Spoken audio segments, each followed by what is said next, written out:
اعوذ باللہ من الشیطان الرجیم بسم اللہ الرحمن الرحیم الحمد للہ وکفی والصلاۃ والسلام علی عبادہ الذین اصطفی خصوصاً علی افضلہم وخاتم النبیین محمد الامین وعلی آلہ وصحبہ اجمعین اما بعد رب اشرح لی صدری ویسر لی امری واحلل عقدۃ من لسانی یفقہوا قولی یا رب زدنی علما نافعا اللہم صلی علی محمد وعلی آل محمد کما صلیت علی ابراہیم وعلی آل ابراہیم انک حمید مجید اللہم بارک علی محمد وعلی آل محمد کما بارکت علی ابراہیم وعلی آل ابراہیم انک حمید مجید۔ سب سے پہلے تو میں اللہ رب العزت کا بہت زیادہ شکر ادا کرتے ہیں کہ اللہ تعالیٰ پھر ایک مرتبہ ہمیں توفیق دیا، ہدایت دیا اور زندہ رکھا کہ اس کی باتوں کو سیکھنے اور سکھانے کا جو ہے کا موقع دیا اللہ تعالیٰ نے، دوبارہ ملایا اور ہم لوگوں کو آپس میں روبرو کیا۔ تو جیسے کہ آپ سب کو پتہ ہے کہ ہم لوگ جو ہے انبیاء کی سیریز لے کے چلیں گے، تو سب سے پہلے حضرت آدم علیہ السلام کے بارے میں، تو اس حضرت آدم علیہ السلام کی زندگی کے بارے میں کچھ رکھنے سے پہلے کچھ تھوڑی سی باتیں میں اس کی اہمیت پہ بولنا ضروری سمجھوں گی کہ اللہ تعالیٰ نے قرآن مجید میں جو ہے بہت ہی بہترین اور خوبصورت انداز میں انبیاء کے قصے بیان فرمائے۔ جیسے ابھی ہم لوگ دور قرآن سے گزرے تو ہم نے کتنی چیزیں پڑھی وہاں پہ، کتنے انبیاء کے بارے میں مختلف باتیں اور جو ہے ریپیٹیڈ ہم نے سنی رہی، تو بے شمار اب اللہ تعالیٰ نے یہ قصے بیان کیے، اس کے جو ہے اس کے پیچھے اللہ تعالیٰ کی حکمتیں جو ہیں بہت زیادہ ہیں، بے شمار حکمتیں ہیں، بہت سارے اسباق اور عبرتیں جو ہیں ہمیں ملتی ہیں۔ تو سب سے پہلے ہمیں یہ جاننا ہے کہ ان واقعات کو بیان کرنے کا اللہ تعالیٰ کا مقصد کیا ہے۔ تو خود اللہ تعالیٰ قرآن میں سورہ یوسف میں اللہ تعالیٰ فرماتے ہیں اعوذ باللہ من الشیطان الرجیم بسم اللہ الرحمن الرحیم کہ لقد کان فی قصصہم لعبرۃ لأولی الالباب ما كان حدیث یفترى ولكن تصدیق الذین بین یدیہ وتفصیل کل شیء وہدی ورحمۃ لقوم یؤمنون۔ ان کے بیان میں یعنی کہ ان قصوں کو بیان کرنے میں عقل والوں کے لیے یقیناً نصیحت اور عبرت ہے۔ تو دو باتیں اللہ تعالیٰ نے اس آیت میں بتائیں کہ ان قصوں کو بیان کرنے کا مقصد کیا ہے کہ عقل والے جو بھی عقل رکھتے ہیں، اپنی سوچ اور فکر کا استعمال کرتے ہیں، غور و فکر کرتے ہیں، ان کے لیے نصیحت ہے اور عبرت ہے۔ یہ قرآن جھوٹ بنائی ہوئی بات نہیں ہے بلکہ یہ تصدیق ہے ان کتابوں کی جو اس سے پہلے کی ہیں، ہر چیز کو کھول کھول کر بیان کرنے والا اور ایماندار لوگوں کے لیے ہدایت اور رحمت ہے۔ پھر دوسری آیت میں اللہ تعالیٰ فرماتا ہے سورہ اعراف کی فَقْصُصِ الْقَصَصَ لَعَلَّهُمْ يَتَفَكَّرُونَ، اے نبی ان لوگوں کے سامنے واقعات بیان کیجئے تاکہ وہ غور و فکر کرتے رہیں۔ تو پتہ چلا کہ ان قصوں کو، ان واقعوں کو، انبیاء کے جو قصے واقعات ہیں، ان کو صرف قصے اور واقع سمجھ کر نہیں پڑھنا چاہیے کہ بس ایک قصہ سن لیا سوتے وقت، بیڈ ٹائم میں قصہ جیسے بچے سن کے سو جاتے ہیں، صبح کو نہ اس کا کوئی مورل آف دا اسٹوری رہتا ہے، نہ اس سے وہ لوگ کچھ اسباق لیتے ہیں، ایسا نہیں ہونا چاہیے، بلکہ ان قصوں کو جب بھی ہم پڑھیں، جب بھی ہم سنیں، اس کے اوپر غور و فکر کریں، کیونکہ اللہ تعالیٰ نے اس کی وجہ بتا دی کہ اس کے اوپر غور و فکر کرنے کے لیے اللہ تعالیٰ نے یہ قصے بیان فرمائے، کیونکہ اس میں جو ہے ہمارے لیے بہت سارا ہمارے لیے اسباق ملتے ہیں، سبق ہیں، لیسنس ملتے ہیں اور بہت زیادہ حکمتیں ہم لوگ اس سے سیکھ سکتے ہیں، بہت ساری چیزیں جو کہ ہم جیسے کہ مثال کے طور پر اگر حضرت موسیٰ علیہ السلام کی زندگی اور حضرت یوسف علیہ السلام کی زندگی کو ہی دیکھیں تو ہمیں اس سے ایک بات یہ بہت اچھے سے سمجھ میں آتی ہے کہ چاہے دنیا پوری کی پوری اکٹھا ہو جائے اور دنیا کی تمام طاقتوں کے ساتھ اکٹھا ہو جائے، لیکن اگر اللہ رب العزت کی مرضی نہ ہو تو وہ کسی کا بال بکا بھی نہیں کر سکتے۔ کیسے حضرت موسیٰ علیہ السلام کو اللہ تعالیٰ نے دشمن کے گھر پہنچایا اور وہیں پہ وہ پل بھر کر بڑے ہوئے، حالانکہ وہ ان سے پہلے کے تمام ان تک کے بھی اور اس کے بعد بھی تمام لڑکوں کو وہ مار رہا تھا، قتل کر رہا تھا، لیکن اس کے باوجود اللہ تعالیٰ جس کو زندہ رکھنا چاہتا ہے، جس کو بچانا چاہتا ہے کسی بھی سازشوں سے، تو اس کو بچا لیتا ہے۔ حضرت یوسف علیہ السلام کا واقعہ بھی ہمیں ہی سبق دیتا ہے کہ کس طرح ان کے بھائیوں نے جو ہے ان کو کنویں میں ڈالا، لیکن اللہ تعالیٰ نے ان کا کچھ اور ہی کر دیا، رائٹ۔ تو ان واقعات سے جو ہے ہمیں ایک تو ہمارا ایمان کی مضبوطی ہوتی ہے، ہمیں ثابت قدم رہنے میں ایمان پر ہمیں مدد ملتی ہے، ایک اسٹرنتھ سی ملتی ہے۔ جیسے مثال کے طور پہ اب دیکھیں دنیاوی اعتبار سے بھی اگر کسی کو کچھ بننا ہے تو وہ کیا کرتا ہے کہ اس فیلڈ کے کسی سکسیسفل آدمی کی بایوگرافی پڑھتا ہے نا، بایوگرافی پڑھنے سے کیا ہوتا ہے، اس کو ایک اسٹرنتھ ملتی ہے، ایک موٹیویشن ملتی ہے۔ جس مثال کے طور پر اگر کسی کو سائنس کے میدان میں آگے بڑھنا ہے تو بڑے بڑے سائنٹسٹ کو نکال کر پڑھے گا، ان کی شخصیات کے بارے میں ان کی بایوگرافی پڑھ کر جو ہے اسے جو موٹیویشن ملتی ہے وہ اس کو اس فیلڈ میں آگے بڑھنے میں مدد کرتی ہے۔ تو بالکل اسی طرح یہ تو دنیاوی اعتبار سے ہوگا نا، تو بالکل یہی فائدہ ہمیں انبیاء کے واقعات سے ہوگا. فرق صرف اتنا ہے انبیاء کی بایوگرافی، انبیاء کے واقعات اور نارمل دنیا کے سکسیسفل آدمیوں کی بایوگرافی پڑھ کر ان سے موٹیویشن ہونے میں، کہ جو دنیا کے ہیں وہ دنیا کی حد تک ہے، وہاں تک ہو سکتا ہے کہ آپ کو کامیابی حاصل ہو اور کامیاب بھی ہو بھی جائے. لیکن انبیاء کی بایوگرافی، ان کے واقعات، ان کے قصے کہانیوں سے جو ہے دنیا اور آخرت دونوں کی کامیابی ہمیں حاصل ہوگی، کیونکہ یہ انبیاء تھے، یہ اللہ تعالیٰ کے سلیکٹڈ بندے تھے نا. اللہ جیسے ہم نے پڑھا داؤد علیہ السلام کے بارے میں اور سلیمان علیہ السلام کے بارے میں کہ اللہ تعالیٰ نے ان کو حکمرانی بھی عطا کی تھی، ہے نا. انبیاء دیکھیں کہ آپ یاد رکھیں کہ انبیاء نے کبھی جو ہے دین اور دنیا کی تقسیم نہیں کی. اللہ تعالیٰ نے ان کے ذریعے دونوں کو بھیجا، دونوں کے راستے دکھائے، دونوں کے میں سکسیس کی رہنمائی فرمائی، اور وہ لوگ چل کر اور کامیاب ہو کر دکھا کر گئے ہیں. تو ان کی زندگیوں کو پڑھنے سے جو ہے نہ صرف ہماری آخرت سدھرے گی بلکہ ہم لوگ دنیا میں بھی کامیاب ہوں گے. بہت دور جانے کی ضرورت نہیں ہے. پروفٹ محمد صلی اللہ علیہ وسلم کی ہی زندگی کو اگر ہم اٹھا کر دیکھیں تو نبی کریم صلی اللہ علیہ وسلم جو ہے اگر رات میں تہجد میں کے ٹائم پر جو ہے کھڑے ہو کر ایسے نماز پڑھتے تھے کہ جیسے کتنے گنہگار ہیں نا. ان کے پیروں میں سویلنگ آ جاتی تھی، ان کی داڑھی جو ہے آنسوؤں سے تر ہو جاتی تھی مغفرت مانگتے مانگتے اللہ تعالیٰ سے. تو وہیں رات میں ان کا یہ عالم تھا، تو دن میں وہ ایک کامیاب اور سکسیسفل کمانڈر تھے، ایک چیف تھے ایک بہت بڑی آرمی کے، اور ایک بہت بڑے اسٹیٹ کے ایک حکمران تھے، ایک لیڈر تھے. اور گھر کے اندر دیکھیں تو ایک کامیاب شوہر تھے، کامیاب باپ تھے، اور دوستوں میں دیکھیں تو ایک بہترین دوست تھے، نیبرز میں دیکھو تو بہترین نیبر تھے. تو ہر اینگل زندگی کا، ان کی ہر اینگل جو ہے آخرت کے ساتھ ایک کامیاب اینگل تھا. تو ان کی زندگیوں کو پڑھیں گے تو ہمیں جو ہے ثابت قدم رہنے میں اور جو ہے کمپرومائز کرنے میں، کہاں قربانی دینا ہے، کہاں پہ ہمیں اگنور کرنا ہے لوگوں کو، کہاں پہ جو ہمیں فیل کرنا ہے، تمام جذبات، تمام احساسات، ہر چیز ہم جو ہے انبیاء کی زندگی سے ہم جو ہے حاصل کر سکتے ہیں. تو اللہ تعالیٰ کا یہی مقصد ہے کہ آپ دیکھتے ہیں کہ قرآن کی کوئی بھی آیت، کوئی بھی لفظ جو ہے نا وہ اللہ تعالیٰ نے بے مقصد نہیں نازل کیا. جبکہ اگر آپ دیکھیں گے تو زیادہ تر جو ہے اللہ تعالیٰ نے انبیاء کے واقعات، قوموں کے حالات، ان کی کامیابی، ان کا انجام، یہ سب اللہ تعالیٰ نے ذکر کیا. اور نہ صرف ذکر کیا بلکہ ریپیٹیڈ کیا، بار بار. آپ دیکھیں گے حضرت آدم علیہ السلام کا یہ قصہ آپ کو کئی جگہ ملے گا، یوسف علیہ السلام کے بارے میں بھی ملے گا، حضرت موسیٰ علیہ السلام کا قصہ کئی بار ملے گا، حضرت عیسیٰ علیہ السلام کے بارے میں ملے گا. تو مقصد یہ ہے کہ اللہ تعالیٰ چاہ رہا ہے کہ جس طرح آپ دنیاوی کامیابی کے لیے دنیا کے سکسیسفل آدمیوں کی بایوگرافی یا ان کی زندگیوں کو پڑھ کر موٹیویٹ ہوتے ہیں، اسی طرح جو ہے انبیاء کے قصے اور ان کی زندگیوں کے حالات، ان کی قوموں کا رد عمل، وہ سب پڑھ کر جو ہے اپنی زندگیوں میں ان کے اسباق حاصل کریں اور اپنی زندگی کو سدھاریں اور ایک کامیاب دنیا اور کامیاب آخرت حاصل کریں. تو یہ اللہ رب العزت کا مقصد ہے. تو لہٰذا واقعات کو معمولی نہ سمجھیں بلکہ ان کی زندگی، ان واقعات، جتنے بھی ہم انشاءاللہ اس انبیاء سیریز میں ہم جتنے بھی نبیوں کو پڑھیں گے تو ہم میں سے ہر ایک کا بس یہی ہو کہ ہم جو ہے اتنے غور و فکر کریں ان کی زندگی اور ان کے پہلوؤں پر، ان کی زندگی کے ہر پہلو پر، کہ ہمیں غور و فکر کریں کہ اس کو ہم اپنی زندگی سے کمپیئر کریں، کہ ہمیں دیکھنا چاہیے کہ انبیاء کی زندگی کا کون سا پہلو میرے لیے جو ہے کارآمد ہو سکتا ہے، فائدہ مند ہو سکتا ہے، سود مند ہو سکتا ہے نا. تو ہمیں دیکھنا ہے کہ اب ظاہر سی بات ہے ان کی زندگی اور ہماری زندگی میں کافی فرق ہے، کیونکہ وہ بہت بڑی ذمہ داری لے کر آئے تھے، اور اسی حساب سے جتنی بڑی ان کی ذمہ داری تھی، جتنا بڑا ان کا درجہ تھا، اتنا بڑے وہ آزمائے گئے. ہم اس طرح سے تو آزمائے نہیں جا رہے، لیکن ہیں تو مومن اور مسلمان اور انسان، تو اس اعتبار سے بہت ساری چیزیں ہماری جو ہے ملتی جلتی ہوں گی اگر غور و فکر کر کے ہم ان میں سے نکالنے کی کوشش کریں. تو سب سے پہلے دیکھیے کہ حضرت آدم علیہ السلام سے شروع کرتے ہیں، کیونکہ یہی پہلے نبی تھے اور یہی پہلے انسان تھے. اللہ تعالیٰ نے دیکھے کہ جب اللہ تعالیٰ نے دیکھا کہ اللہ تعالیٰ کے پاس دو مخلوق تھی، ایک تھا فرشتے اور ایک جنات ان کے پاس موجود تھے. ٹھیک ہے، فرشتے جو تھے وہ منون، اللہ تعالیٰ نے جو کہا، جیسے کہا اس پر عمل کرنا ان کا کام تھا، بے چون و چرا بولتے نا، کوئی اختلاف نہیں، کوئی سوال نہیں، کوئی آبجیکشن نہیں، بس اللہ تعالیٰ نے یوں حکم دیا اور یوں. اور اللہ تعالیٰ نے ان کے جو ہے ڈپارٹمنٹس بھی بانٹے ہوئے تھے، سب کے جاب ڈفرینٹ ہر کام پہ جو ہے مختلف فرشتے جو ہے اپائنٹ تھے. لیکن اللہ تعالیٰ نے چاہا کہ ایک ایسی مخلوق پیدا کروں جس کو میں اختیار دوں کہ وہ برا بھی کر سکتا ہے اور اچھا بھی کر سکتا ہے، اس کو چوائس دوں، پھر دیکھوں کہ کون میرا اس میں سے جو ہے میرا بندہ بنے گا اور کون جو ہے وہ شیطان کا بندہ بنے گا. تو اللہ تعالیٰ نے فیصلہ کیا، تو سب سے پہلے اللہ تعالیٰ نے حضرت آدم علیہ السلام کو بنایا.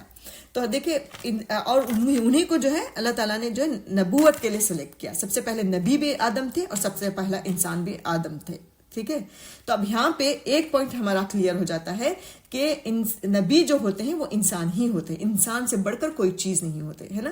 یہ بات بہت کلیئر ہونی چاہیے یہاں پہ, کیونکہ اس کو لے کر بہت زیادہ غلط کانسیپٹس ہمارے مسلمانوں کے اندر, ہمارے مسلم سوسائٹی میں ہیں کہ نبی جو ہے وہ مرتا نہیں ہے, وہ پردہ ہو جاتے ہیں, وہ کوئی اور مخلوق ہے, وہ جادو, مطلب ان کے ہاتھوں میں شفا ہے, یہ ہے وہ ہے. تو یہ سب چیزیں آپ کے, یہ کانسیپٹ ہمیں یہاں پہ فرسٹ اسٹیج پر ہی کلیئر کرنا ہے کہ اللہ تعالیٰ نے پہلے انسان کو نبی بنایا, یعنی کہ وہ انسان ہی تھے, انسان سے ہٹ کر کوئی چیز نہیں تھے. لیکن ہاں, انسان سے ہٹ کر مطلب کہ اللہ تعالیٰ جیسے کہ ایک انسان کا مجموعہ ہے, ایک پورے مجموعے کو اللہ تعالیٰ نے انسان بنایا, تو اس میں سے اللہ تعالیٰ نے کچھ لوگوں کو اپنے اس کام کے لیے مخصوص کر لیا, منتخب کر لیا, سلیکٹ کر لیا کہ یہ میرے بندے ہیں جو میری باتیں, میرا کلام عام انسانوں تک پہنچائیں گے. جیسے مثال کے طور پر ایک کلاس روم ہوتا ہے, تو وہاں پر بھی ہم ایک پورے 20 بچوں میں سے ایک بچے کو اٹھا کر جو ہے لیڈر بنا دیا جاتا ہے, یا ایک آفس کی ٹیم ہے اس میں سے ایک کسی بندے کو اٹھا کر مینیجر بنا دیا جاتا ہے, اور وہ اس کی پوزیشن کے حساب سے اس کو عام لوگوں کے, عام دوسرے ٹیم ممبرز جو ہوتے ہیں اس کے مقابلے میں اس کو ایک ڈفرینٹ جو ہے کچھ خاص اختیارات یا پاورز دی جاتی ہیں, رائٹ. تو بالکل اسی طرح اللہ تعالیٰ نے پاورز تو نہیں دیا انبیاء علیہ السلام کو, لیکن کچھ اعلیٰ قسم کی کوالٹیز اللہ تعالیٰ نے عام انسانوں کے مقابلے میں ان کے اندر زیادہ رکھے. جیسے مثال کے طور پر صبر کا مادہ ہے, ضبط کا مادہ ہے, برداشت کی قوت ہے, حلم ہے, بردباری ہے, سوچنے سمجھنے کی صلاحیت ہے, حکمتیں ہیں. یہ عام لوگوں کے مقابلے میں اللہ تعالیٰ نے انبیاء کے اندر ایک اسٹیپ زیادہ رکھا. اور اس کے علاوہ کچھ انبیاء کو اللہ تعالیٰ نے کیا کیا, کچھ انبیاء کو اللہ تعالیٰ نے معجزات بھی دیے, جیسے کہ حضرت موسیٰ علیہ السلام کے پاس تھا, حضرت عیسیٰ کے پاس تھا, حضرت حضرت موسیٰ اور حضرت عیسیٰ, اس طرح کے معجزات اللہ تعالیٰ نے ایک قدم اور ایک اسٹیپ آگے بڑھا کے کچھ معجزات اللہ تعالیٰ نے ان کو دیے. تو ظاہر سی بات ہے, کیونکہ اتنی بڑی ذمہ داری ان کو دی گئی تھی کہ جس کے بارے میں کہا جاتا ہے کہ اللہ تعالیٰ خود فرماتا ہے کہ اگر یہ ذمہ داری پہاڑوں کو دی جاتی تو پہاڑ جو ہے وہ ریزہ ریزہ ہو جاتے. تو ایک انسان نے اس ذمہ داری کو اٹھائی, تو ایک کچھ اسپیشل کوالٹیز جو ہیں ان کے اندر ایک عام انسان کے مقابلے میں زیادہ ہونے چاہیے تھے. اسی وجہ سے اللہ تعالیٰ نے ان کے اندر دیے کہ ان کو مارا گیا, ان کو کوٹا گیا, ان کو جو ہے بے شمار ان کے پر ظلم و ستم کیے گئے, لیکن انہوں نے اس کو برداشت کیا, پوری حلم کے ساتھ, بردباری کے ساتھ اور حکمت کے ساتھ انہوں نے ان چیزوں کو فیس کیا, تو تاکہ اللہ تعالیٰ کا کلام جو ہے لوگوں تک پہنچا سکے.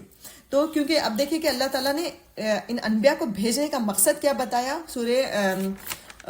سورہ نساء کی آیت ہے جس میں اللہ تعالیٰ نے فرمایا کہ رسول مبشرین و منذرین لئلا یکون للناس علی اللہ حجۃ بعد الرسل. سورہ نساء کی یہ آیت ہے جس کا ترجمہ ہے کہ اللہ تعالیٰ نے رسولوں کو خوشخبری دینے والا اور خبردار کرنے والا بنا کر بھیجا, تاکہ ان رسولوں کے بعد لوگوں کے لیے اللہ کے سامنے کوئی عذر باقی نہ رہے. اب دیکھیں, اللہ تعالیٰ نے جب انسان کو بنایا, حضرت آدم علیہ السلام کو جب بنایا اللہ تعالیٰ نے, تو بنا کے ایسے دنیا میں نہیں چھوڑ دیا, بلکہ ان کی باڈی کے لیے, ان کی زندگی کو قائم رہنے کے لیے, ان کی بقا کے لیے, مطلب ان کی لائف کی بقا کے لیے جو چیزیں ضرورت تھی, جن چیزوں کی ضرورت تھی, وہ تمام چیزیں اللہ تعالیٰ نے دنیا میں پیدا کی. آکسیجن, ہوا ہے, پانی ہے, اور جو ہے ان کی غذائیں ہیں, لباس کا حکم دیا, لباس کے بارے میں بتایا, اس کی طرف رہنمائی کی کہ تم ٹھنڈ میں اس طرح کے کپڑے پہنو, گرمی میں اس طرح کے کپڑے, پروٹین ہے, کیلشیم ہے, آئرن ہے, ان تمام جو ہماری باڈی کی نیڈ ہے اللہ تعالیٰ نے ان تمام چیزوں کو دنیا میں پیدا کر دیا. ٹھیک ہے, فزیکلی طور پہ باڈی کو قائم رکھنے کے لیے, زندہ رکھنے کے لیے جو چیزوں کی ضرورت تھی اللہ تعالیٰ نے A to Z پیدا کر دیا, اور اتنی مقدار میں پیدا کی کہ قیامت تک کے تمام انسانوں کے لیے جتنی بھی جنریشن آئے گی, جتنا بھی پاپولیشن ہوگی, اس کو وہ انف ہو جائے گا, اللہ تعالیٰ نے پیدا کر دیا. اب رہی بات اللہ تعالیٰ نے, سب سے پہلا پوائنٹ یہ ہے کہ مقصد کیا ہے اللہ تعالیٰ کا انسان کو بنانے کا, تو اس کے بارے میں بھی قرآن فرماتا ہے کہ وَمَا خَلَقْتُ الْجِنَّ وَالْإِنسَ إِلَّا لِيَعْبُدُونَ, اور میں نے جنوں اور انسان کو صرف اس لیے پیدا کیا کہ وہ میری بندگی کریں. یعنی انسان کو, ایک تو انسان کو پیدا کرنے کا مقصد اللہ تعالیٰ نے قرآن میں کیا بتایا کہ وہ میری عبادت کریں, میری بندگی کریں, رائٹ. تو اب ان کی اس بندگی, وہ بندگی کیسے کرے, بندگی کس کو کہتے ہیں, یہ بھی ہمارے ہاں جو ہے بہت ہی مغالطہ ہے, اس چیز میں بھی غلط فہمی ہے کہ بندگی کو ہم نے صرف محدود کر لیا صرف چند چیزوں میں, فرائض میں, نماز, روزہ, حج, زکوٰۃ, یہی بندگی ہے, یا زیادہ سے زیادہ لباس پورا پہن لیا, برقع پہن لیا, یا جو ہے 5 وقت کی نماز پڑھ لی, تہجد گزار بن گیا, یہ بندگی ہے. جبکہ بندگی صرف دیکھیں اس محدود کرنے کی وجہ سے ہمارا عمل جو ہے بالکل غلط ٹریک پہ چل پڑا, اور وہ چل ہی رہا ہے زمانے سے, اور لوگ اسی کو بندگی سمجھ رہے ہیں. اس کا نقصان کیا ہوا کہ صرف اس کانسیپٹ سے کہ بندگی اسی کو کہتے ہیں، اس کا نقصان کیا ہوا کہ لوگوں کے گھروں میں اگر دیکھیں کہ جہاں پہ 5 وقت کے نماز کے پابند ہوتے ہیں، کہ داڑیاں اتنی بڑی بڑی، ان کی گھر کی عورتیں پورے نقاب میں اوپر سے نیچے تک رہتی ہیں، لیکن ان کے گھروں میں جو ہے شریعت نافذ نہیں ہے. ان کے رسم و رواج دیکھ لیں، ان کے گھر کے جو بھی فنکشنز ہوتے ہیں، جو بھی ان کے گھروں میں آنے جانے والے مرد نامحرم محرم کے کوئی تمیز نہیں ہوتی، گانے بجانے، ان کے بچوں کی تربیت کی حالت دیکھیں تو یہ تمام چیزوں میں سے ایسا لگتا ہے کہ اس کانسیپٹ کی وجہ سے کہ بندگی یہی ہے، وہ یہی سوچ کر خوش ہے کہ ہم تو بندگی اللہ تعالیٰ کی کر رہے ہیں. تو سب سے پہلی بات ہے کہ بندگی سمجھنے کی ضرورت ہے، بندگی کس کو کہتے ہیں. تو بندگی دیکھیے کہ زندگی گزارنے کا وہ طریقہ جو اللہ تعالیٰ نے انبیاء کے ذریعے سے بھیجا، اس کو بندگی کہتے ہیں. بتایا کہ مطلب ہمارا اٹھنا بیٹھنا، ہمارا کھانا پینا، ہماری زندگی کا ہر پہلو، ہر موڑ، ہمارے زندگی کا ہر قدم اللہ رب العزت کی مرضی کے مطابق ہو، یہ بندگی ہے، صرف نماز روزہ نہیں. ٹھیک ہے، ہم لوگ صبح میں اٹھ رہے ہیں تو ہمارا کیا طریقہ ہو، وہ نبی صلی اللہ علیہ وسلم نے ہمیں سکھا دیا، یہ بندگی ہے. ہم لوگ کھا رہے ہیں تو ہم لوگ سیدھے ہاتھ سے کھا رہے ہیں. ہم لوگ کیا چیز کھائیں اور کیا چیز نہ کھائیں، اس کی لسٹ اللہ تعالیٰ نے دے دی، انبیاء کے ذریعے بتا دیا کیا حرام ہے اور کیا حلال ہے. اور اسی طرح لباس کا ہے، اسی طرح گھر کے فنکشنز کا ہے، ہمارے گھروں میں کون محرم آئے گا، کون نامحرم نہیں آئے گا، اس کی لسٹ اللہ تعالیٰ نے دے دی. یہ تمام چیزیں بندگی ہیں، صرف عبادت نہیں ہے. تو جب بندگی دیکھیے کہ ایک بہت مختصر ایک چھوٹی سی دائرہ نہیں ہے، بندگی کا مفہوم جو ہے بہت وسیع ہے. آپ کی زندگی کا ہر قدم اللہ کی مرضی کے مطابق ہو، تبھی آپ بندگی کر رہے ہیں، تبھی میں بندگی کر رہی ہوں. اگر میں صرف نماز و روزہ کر رہی ہوں اور باقی تمام معاملات جو ہے میرے ٹریڈیشن کے حساب سے ہیں، رواجوں کے حساب سے ہیں، گھر کے آبا و اجداد کے جو ٹرینڈز تھے ان کے مطابق ہیں، تو میں بندگی نہیں کر رہی ہے نا. میں صرف اپنے دل کا بہلاوا کر رہی ہوں، میں اپنے دل کو بہلا رہی ہوں کہ میں بندگی کر رہی ہوں. تو پتہ چلا کہ بندگی مقصد ہے اللہ تعالیٰ کا انسان کو پیدا کرنے کا، کہ تاکہ انسان جو ہے اللہ کی بتائے ہوئے طریقے کے مطابق زندگی گزارے. اور نبیوں کو بھیجنے کا مقصد کیا ہے کہ وہ بندگی کا طریقہ ہمیں بتائے.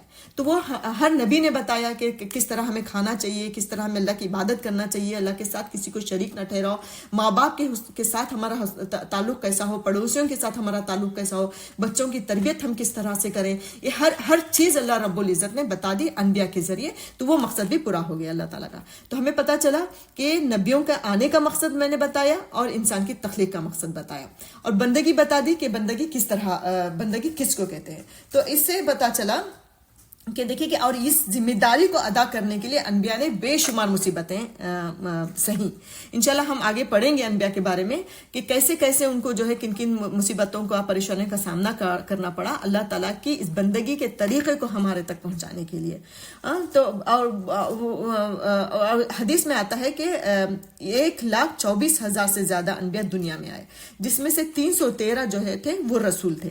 انبیاء اور رسول کا بھی میں فرق یہاں پہ بتا دوں آپ لوگوں کو کہ نبی رسول وہ ہوتے ہیں جن کو شریعت دی گئی ہو، یا کتاب دی گئی ہو، یا کوئی حکم پہلے جو حکم دیا گیا ہے اس میں جو ایکسٹرا کچھ لگا دیا گیا ہو یا کم کر دیا گیا ہو، تو ایسے نبی کو رسول کہا جاتا ہے. نبی جو حضرت آدم نبی تھے اور تمام انبیاء جو وہ انبیاء ہی تھے، تو اس میں سے 313 صرف رسول تھے. بات سمجھ میں آ گئی ہوگی. ہر نبی رسول نہیں ہوتا، لیکن ہر رسول جو ہے وہ نبی ہوتا ہے. حضرت آدم جو تھے وہ نبی تھے کیونکہ ان کو کتاب نہیں دی گئی تھی، ان کو شریعت نہیں دی گئی تھی، بس وہ اللہ کی بات جو ہے لوگوں تک پہنچا رہے تھے. تو اس طرح جو ہے 1.5 لاکھ تقریباً 1.5 لاکھ کے قریب جو ہے انبیاء جو ہے دنیا میں آئے، اور سبھی نے جو ہے پوری جد و جہد کے ساتھ، پوری اپنی جان جوکھم میں لگا کر جو ہے اللہ کا کلام لوگوں تک پہنچایا. تو حضرت آدم علیہ السلام کے بارے میں یہ ہے کہ حدیث میں آتا ہے، دیکھیں ایک اور حدیث میں آدم علیہ السلام کے سلسلے میں بیان کروں. میں آدم علیہ السلام کو لے کر چل رہی ہوں، تو ان کے نام کو اللہ تعالیٰ نے 25 مرتبہ جو ہے قرآن میں لیا، اور اللہ تعالیٰ نے ان کو یعنی کہ پہلے انسان کو ہی نبی کا درجہ دیا. یہ وہ ہے جن کو اللہ تعالیٰ نے اپنے ہاتھوں سے بنایا. یہ ان کے اعزاز میں 3-4 چیزیں ہیں کہ اللہ تعالیٰ نے ان کے آگے فرشتوں کو سجدہ کروایا، ان کو اپنے ہاتھوں سے بنایا، اور ان کو پہلا انسان اور پہلا نبی بنایا. حدیث میں آتا ہے کہ حضرت ابو موسیٰ اشعری سے روایت ہے کہ نبی صلی اللہ علیہ وسلم نے فرمایا، اللہ تعالیٰ نے آدم کو تمام زمین سے جمع کی گئی مٹھی بھر مٹی سے پیدا کیا. یعنی پوری دنیا میں جتنی بھی، جیسے امریکہ کی، انڈیا کی، پاکستان کی، ادھر کی ادھر کی، ہر جگہ کی مٹی ایک ایک چٹکی کے برابر اس طرح سے لے کر اللہ تعالیٰ نے ایک مٹھی بھر پتھر مٹی لی اور اس سے حضرت آدم کو بنایا. تو اسی وجہ سے آدم کے اولاد میں آپ کو کالے بھی نظر آئیں گے اور گھورے بھی نظر آئیں گے, درمیانی کلر کے بھی نظر آئیں گے, ہر کلر آپ کو جو ہے آدم کی اولاد میں مل جائے گا. تو بالکل اسی طرح اب ہم بولتے ہیں نا کہ فلاں علاقے کے لوگوں کا مزاج اس طرح سے, وہاں کے لوگ تھوڑا سا اکڑو ٹائپ کے, وہاں کے لوگ تھوڑا نرم مزاج ہیں, وہاں کے لوگ تھوڑا بہت مہمان نواز ہیں, اس طرح ہم بولتے ہیں نا. تو اس طرح پتہ چلا کہ مٹی کی تاثیر جو ہے آپ کے اخلاق, آپ کی فطرت اور آپ کے مزاج میں بھی ہوتی ہے. تو اسی وجہ سے آپ دیکھیں گے کہ آدم کی اولاد میں آپ کو نرم طبیعت بھی ملیں گے اور سخت مزاج بھی ملیں گے, نیک بھی ملیں گے اور بد بھی ملیں گے. ہم دیکھتے ہیں نا بہت فلاں جگہ کے لوگ جو ہے بہت ہی لڑاکو ٹائپ کے ہوتے ہیں, وہ ہر بات میں لڑنے لگتے ہیں. فلاں جگہ کے لوگ ہیں بہت نرم مزاج ہوتے ہیں. تو یہ سب مٹی کی تاثیر ہوتی ہے. تو اللہ تعالیٰ نے ہر جگہ سے ایک ایک چٹکی اس طرح سے مٹی ایک مٹھی کے برابر لی اور حضرت آدم علیہ السلام کو جو ہے اپنے ہاتھوں سے بنایا. یہ مسند احمد کی حدیث ہے. پھر حضرت ابو ہریرہ کی ایک اور روایت ہے, نبی صلی اللہ علیہ وسلم نے فرمایا بہترین دن جس میں سورج طلوع ہوتا ہے وہ جمعہ کا دن ہے. اس دن آدم علیہ السلام کو پیدا کیا گیا, اس دن انہیں جنت میں داخل کیا گیا اور اس دن انہیں اسی سے نکالا گیا اور اسی دن جو ہے قیامت کا دن ہوگا. تو پتہ چلا یہ صحیح مسلم کی روایت ہے کہ حضرت آدم علیہ السلام کی تخلیق جو ہے, ان کی پیدائش جو ہے وہ جمعہ کے دن ہوئی تھی. تو اور امام طبری کی روایت ہے کہ امام طبری کہتے ہیں, تفسیر طبری میں لکھا ہے انہوں نے, کہ جب وہ وقت آیا جب اللہ تعالیٰ نے اس جسم میں روح ڈالنے کا ارادہ کیا تو فرشتوں سے فرمایا جب میں اس جسم میں روح ڈال دوں تو تم اسے سجدہ کرنا, ہے نا.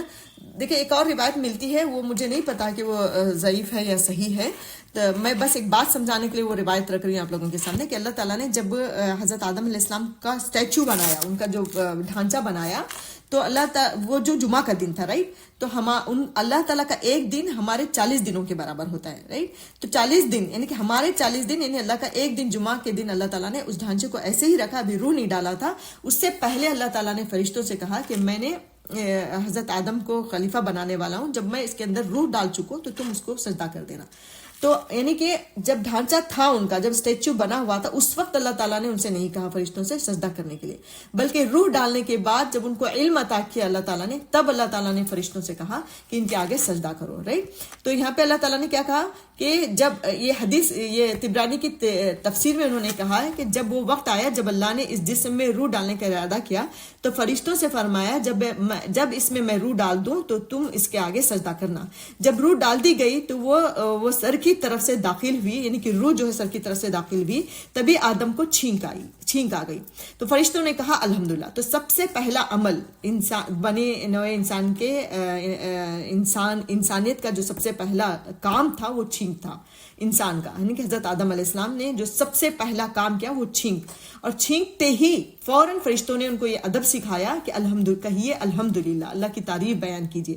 کیونکہ آپ کو پتا ہے نا کہ چھینک کی وجہ سے جو ہے ہمیں جو ہے ایک لمٹ کے لیے جو دھڑکن یا سانس کچھ اس طرح سے رک جاتی ہے, تو دوبارہ اللہ تعالیٰ اس کو بحال کر دیتا ہے. تو اس کے شکر میں جو ہے فوراً کہیے الحمدللہ. تو فرشتوں نے ان کو ٹیچ کیا اس ٹائم کہ آپ کہیے الحمدللہ, تو انہوں نے الحمدللہ کہا. تو اس کے جواب میں اللہ تعالیٰ نے فرمایا رحمک ربک, اللہ تعالیٰ نے تمہارے رب نے تم پر رحم فرمایا.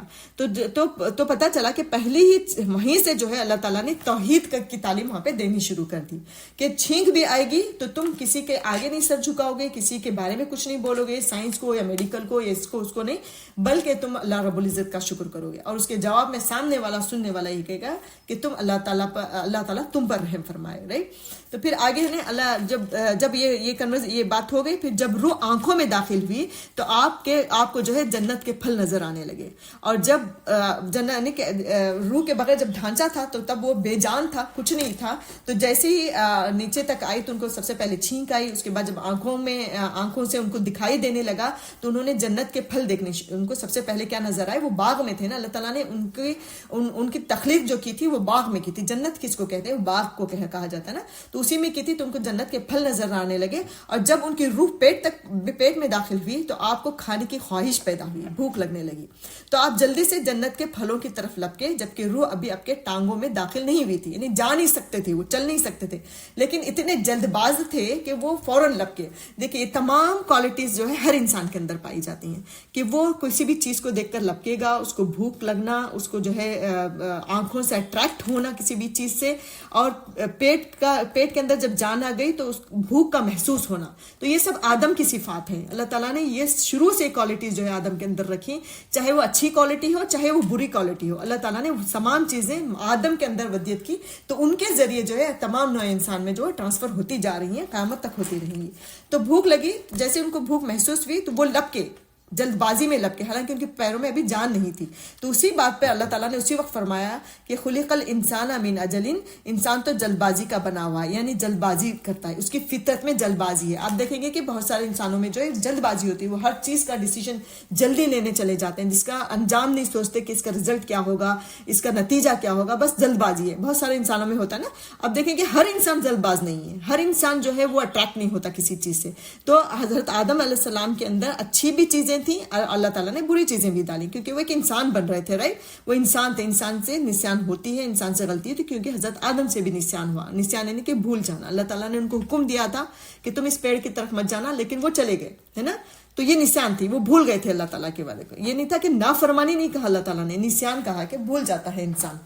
تو اسی لیے ریمائنڈر ضروری ہوتے ہیں نا، تو بھول جاتا ہے، آدم نے کیا اس وجہ سے ہم بھی غلطی کر رہے ہیں، ایسا نہیں بیٹھنا، بلکہ آدم نے غلطی کی تو معافی بھی مانگی، اور وہ بھولنے کی وجہ سے کی کہ انہوں نے اللہ تعالیٰ کے احکام کو بھولا تو کی، اس کے بعد انہوں نے توبہ کی، اور اس کے بعد دوبارہ انہوں نے کبھی اس طرح کی غلطی نہیں کی، ہے نا۔ تو نسیان کا مطلب یہ ہے کہ یہ آتا ہے ہر انسان کے اندر۔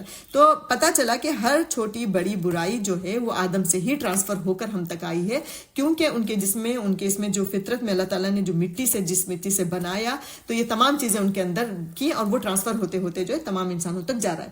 تو لہذا ایک چیز ہمیں یہاں پہ ملتی ہے کہ اگر ہم کسی انسان کے اندر کوئی برائی دیکھیں تو اس کو پرسنلی نہ لیں، اس کو اس انسان سے نفرت نہ کریں، بلکہ اس برائی سے نفرت کریں۔ آپ یہ سوچیں کہ یہ آدم ہی کی اولاد ہے، ہاں یہ انسان ہی ہے، انسان ہی سے غلطی ہوتی ہے نا۔ تو اسی وجہ سے کہا گیا کہ حدیث بھی ہے کہ آپ گنہگار سے نہ نفرت کرو بلکہ گناہ سے نفرت کرو، اس صفت سے ہمیں نفرت کرنا ہے، اس صفت کو ختم کرنے کے۔ دیکھیں اگر ہم انسان سے نفرت کریں جو گناہ کر رہا ہے، اس سے نفرت کریں، تو اس طرح سے تو کوئی بھی دنیا میں پاک نہیں ہے نا، پھر تو ہر انسان ایک دوسرے کا گلا ہی کاٹے گا، ہر انسان جو ہے ایک دوسرے سے نفرت ہی کرے گا۔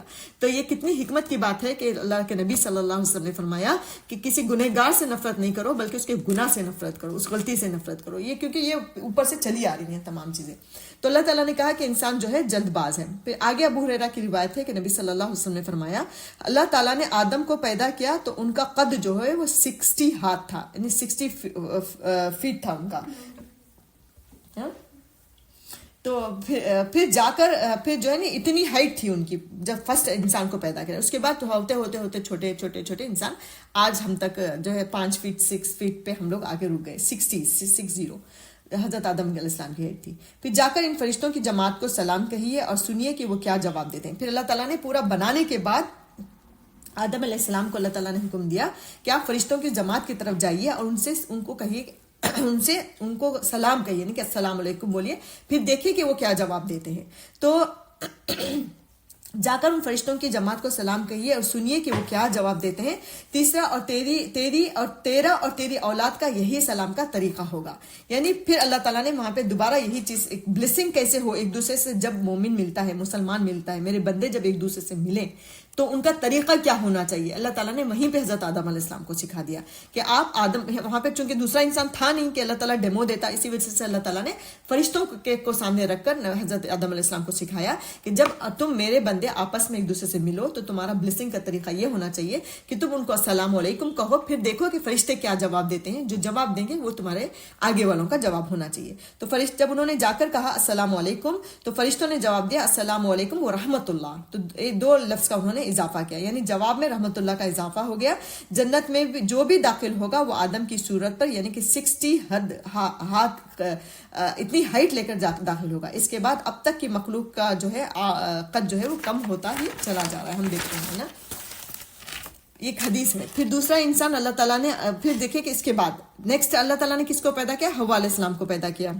جیسے ہم نے کئی جگہ ہم نے پڑھا کہ حضرت آدم علیہ السلام جو ہے اکیلا پن محسوس کرتے تھے، تو اللہ تعالیٰ نے، بلکہ وہ محسوس کرے نہ کرے، اللہ تعالیٰ کا ایک پلان تھا، رائٹ، پہلے سے ہی پلان تھا کہ میں دنیا میں خلیفہ بنانے والا ہوں، تو وہ ایک مرد عورت سے ہی تو وہ آگے بڑھیں گے، پورا ایک اللہ تعالیٰ کا پلان تھا۔ تو اللہ تعالیٰ نے دوسرا انسان جو بنایا وہ عورت کو بنایا، وہ تھی حضرت حوا علیہ السلام جو آدم کی پسلی سے بنایا گیا. قرآن کی سورہ اعراف میں اللہ تعالیٰ فرماتا ہے کہ هو الذی خلقکم من نفس واحدۃ وجعل منها زوجها لیسکن الیہا. اللہ ہی تو ہے، وہ اللہ ہی تو ہے جس نے تم کو ایک شخص سے پیدا کیا اور اس کے ایک جوڑا بنایا تاکہ وہ اس سے راحت حاصل کر سکے، سکون حاصل کرے. اور حدیث دیکھیں اس سلسلے میں کہ عبداللہ ابن عباس کی روایت ہے کہ حوا کو آدم کی بائیں طرف کی چھوٹی پسلی سے پیدا کیا گیا جبکہ آپ سو رہے تھے، اور پسلی کی جگہ پر گوشت کو پر کر دیا گیا. اس پسلی کو ہٹایا. آپ دیکھیں گی کہ یہ سائنس کا بھی ایک وہ ہے، ریسرچ ہے کہ عورت اور مرد کی پسلیوں میں ایک کم جو ہے مرد کی ہے اور عورت کی ایک زیادہ ہے. تو اس پسلی کی جگہ پر جو ہے اللہ تعالیٰ نے گوشت کو فل کر دیا. تو اس طرح جو ہے حضرت آدم کے بعد حضرت حوا علیہ السلام کی تخلیق ہوتی ہے. پھر دیکھیں کہ حضرت آدم علیہ السلام کے بارے میں اللہ رب العزت نے سورہ بقرہ میں خاص کر پوری تفصیل کے ساتھ اللہ تعالیٰ نے پورا واقعہ بیان کیا. ان کا کیسا ان کا اللہ تعالیٰ نے ان کو پلان کیا تو کیسا انہوں نے ان کے فرشتوں کے سامنے رکھا، فرشتوں کا کیا جواب تھا. وہ سورہ بقرہ کی آیت نمبر 32 سے 39 تک کی آیات ہیں جس میں یہ مفصل طریقے سے اللہ تعالیٰ نے بیان کیا کہ اللہ تعالیٰ فرماتا ہے کہ وَإِذْ قَالَ رَبُّكَ لِلْمَلَائِكَةِ إِنِّي جَاعِلٌ فِي الْأَرْضِ خلیفہ، اور جب تمہارے رب نے فرشتوں سے کہا کہ میں زمین میں خلیفہ بنانے والا ہوں.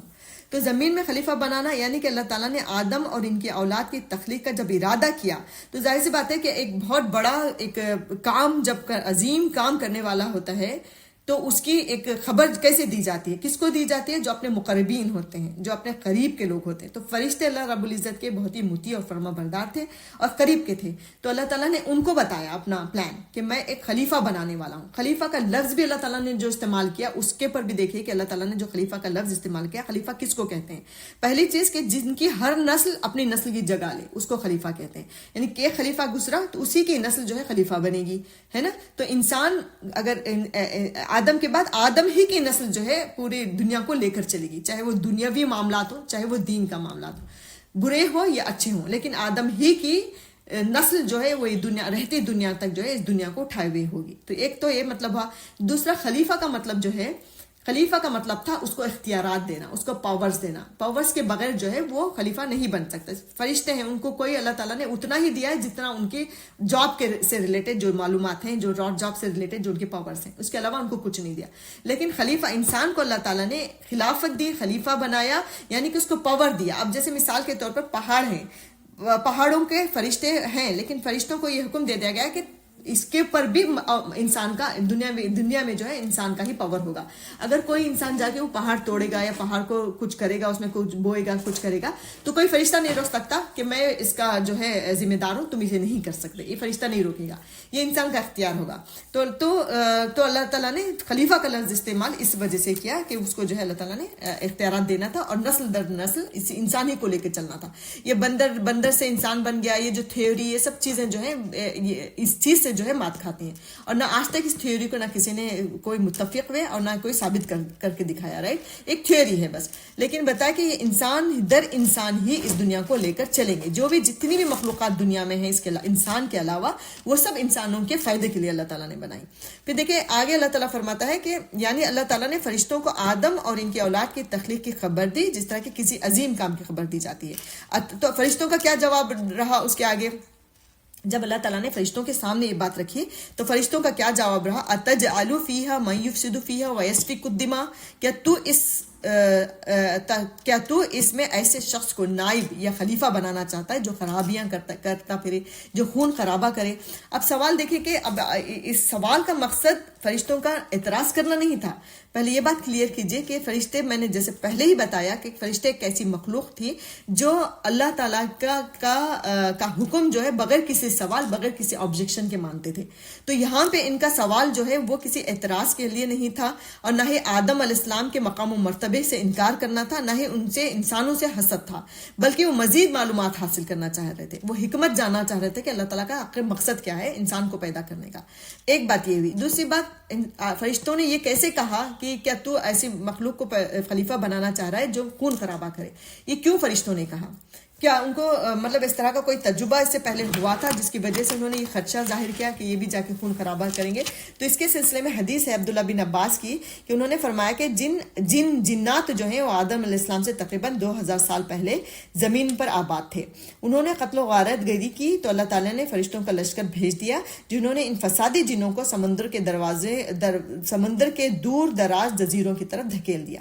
یہ ایک روایت ہے جس کو کچھ مفسرین بولتے ہیں کہ یہ اس وجہ سے ہی فرشتوں نے یہ کہا کہ کیونکہ اس سے پہلے 2000 سال پہلے جنات جو ہے زمین میں تھے اور انہوں نے خون خرابہ کیا، اس وجہ سے فرشتوں نے اپنا یہ خدشہ ظاہر کیا.